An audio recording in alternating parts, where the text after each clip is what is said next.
सोचिए, आप किसी प्लेन में सफर कर रहे हैं, लैंडिंग होने वाली है, सब नॉर्मल लग रहा है, लेकिन अचानक प्लेन जमीन पर गिरते ही उल्टा हो जाता है। यह कोई मूवी का सीन नहीं बल्कि रियल लाइफ में हुआ।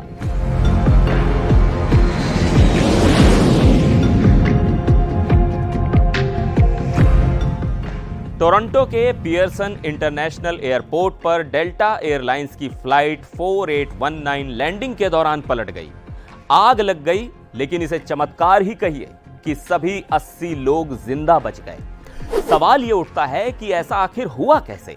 क्या यह खराब मौसम का असर था या फिर कोई टेक्निकल गड़बड़ थी? क्या पायलट की कोई गलती थी या रनवे पर कोई दिक्कत थी? आज इस वीडियो में हम आपको इस पूरी घटना की इनसाइड स्टोरी बताएंगे। कैसे ये प्लेन क्रैश हुआ, क्या कारण हो सकते हैं और एक्सपर्ट्स इस हादसे को लेकर क्या कह रहे हैं। पूरी जानकारी के लिए वीडियो को अंत तक जरूर देखें।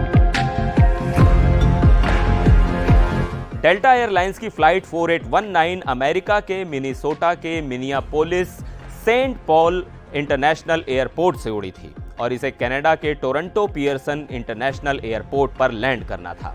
सब कुछ नॉर्मल लग रहा था, लेकिन जैसे ही प्लेन ने रनवे को टच किया, एक बड़ा झटका लगा और प्लेन पलट गया।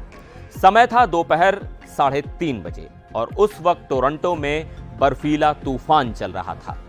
प्लेन का मॉडल CRJ-900 था, जिसे कनाडा की ही कंपनी बॉम्बार्डियर ने बनाया था। रिपोर्ट्स के मुताबिक जैसे ही प्लेन लैंड हुआ, उसमें आग लग गई, लेकिन शुक्र है कि फायर डिपार्टमेंट ने इसे जल्दी कंट्रोल कर लिया।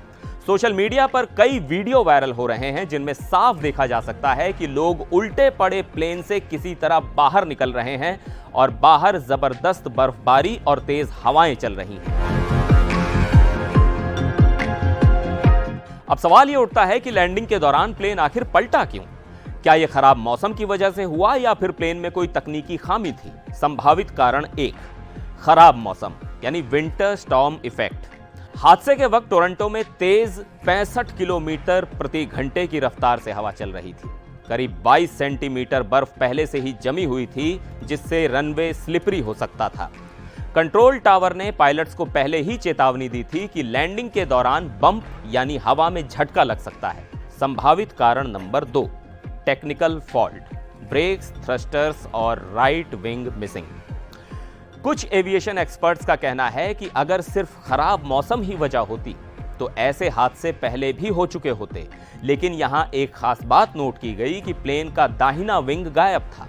Senior aviation expert John Cox का कहना है कि CRJ-900 मॉडल ऐसा नहीं है जो आसानी से पलट जाए, यानी या तो प्लेन के ब्रेकिंग सिस्टम में कोई गड़बड़ थी या फिर रनवे पर किसी चीज से टकराने के बाद विंग अलग हुआ होगा। एक और एक्सपर्ट स्कॉट हैमिल्टन का कहना है कि प्लेन के लैंडिंग थ्रस्टर्स, जो लैंडिंग के वक्त प्लेन को धीमा करते हैं, उन्होंने सही से काम नहीं किया होगा। अब सवाल यह उठता है कि क्या यह टेक्निकल फेलियर था या रनवे पर कोई ऑब्जेक्ट था जिससे टकराकर प्लेन का बैलेंस बिगड़ गया। हादसे के तुरंत बाद एयरपोर्ट अथॉरिटी और फायर डिपार्टमेंट एक्टिव हो गए। फायर फाइटर्स ने आग पर काबू पाया और इमरजेंसी टीम्स ने यात्रियों को रेस्क्यू किया।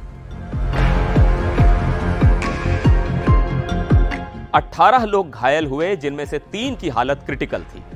ओंटारियो एयर एम्बुलेंस के मुताबिक एक बच्चा, एक 40 साल की महिला और एक 60 साल के शख्स को गंभीर चोटें आई। बच्चे को सिक किड्स हॉस्पिटल भेजा गया, जबकि बाकी दोनों को टोरंटो के दूसरे अस्पतालों में भर्ती कराया गया। Toronto Pearson fire chief Todd Aitken ने कहा कि घायलों में से किसी की भी हालत बहुत ज्यादा गंभीर नहीं है। अब यहां एक विरोधाभास दिखता है। एयरपोर्ट अथॉरिटी कह रही है कि कोई क्रिटिकल इंजरी नहीं है, लेकिन एयर एम्बुलेंस सर्विस 3 गंभीर घायलों की बात कर रही है। ट्रांसपोर्टेशन सेफ्टी बोर्ड इस हादसे की पूरी जांच कर रहा है। एयरपोर्ट के 2 रनवे फिलहाल बंद कर दिए गए हैं, जिससे फ्लाइट ऑपरेशन में देरी हो रही है। हादसे के कारणों का पता लगाने के लिए ब्लैक बॉक्स की जांच की जा रही है। एक्सपर्ट्स ये भी देख रहे हैं कि कहीं प्लेन में पहले से कोई तकनीकी गड़बड़ी थी या नहीं। हाल ही में एविएशन इंडस्ट्री में कई हादसे हुए हैं। कुछ हफ्ते पहले ही अलास्का एयरलाइंस की फ्लाइट में बीच हवा में दरवाजा उड़ गया था और अब यह नया हादसा एविएशन सेफ्टी पर सवाल खड़े कर रहा है। अब सबसे बड़ा सवाल यह है कि क्या एयरलाइंस अपनी सुरक्षा मानकों को गंभीरता से ले रही हैं? क्या यात्रियों की जान खतरे में है? और इस हादसे के बाद क्या एविएशन इंडस्ट्री में कोई बड़ा बदलाव होगा? आपकी इस मामले पर क्या राय है? कमेंट में जरूर बताइए और वीडियो को लाइक, शेयर और चैनल को सब्सक्राइब करना मत भूलिएगा।